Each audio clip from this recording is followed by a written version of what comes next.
Rapport île de Sonido de Tortuga. L'île de Sonido de Tortuga est une île des Caraïbes. Elle est voisine avec l'île de Sanaolia. Elle est moins urbaine que Sanaolia car les seules habitations sont celles du village d'Agüey. Il y avait également une ancienne base militaire américaine faite dans les années 1930, puis abandonnée, mais rachetée à la fin des années 90 par Oswald E. Spencer. Il y construisit un laboratoire secret dessous et y plaça Alex Wesker et d'autres chercheurs pour travailler sur son souhait d'immortalité. Ils travaillèrent aussi sur le projet Kodoku.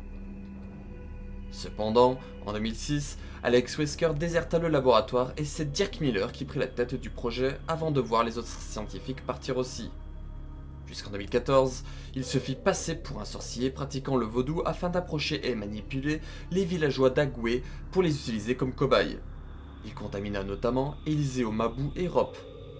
L'île entière était vue comme faisant partie de la salle d'expérience.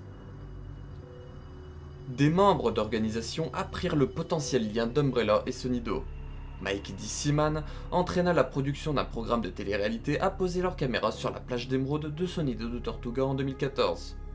TerraSave arriva pour enquêter avec l'envoi d'Inès Diaco, mais lorsque la situation d'île paradisiaque tourna en île des enfers, à cause d'une épidémie zombie ravageant les équipes de tournage et les candidates, le BSA arriva sur les lieux. La situation put être contrôlée en grosse partie grâce aux mercenaires de Shenya Pharmaceutical, appelés par Zilly une fois le laboratoire d'Umbrella trouvé, qui nettoyèrent la plage des zombies.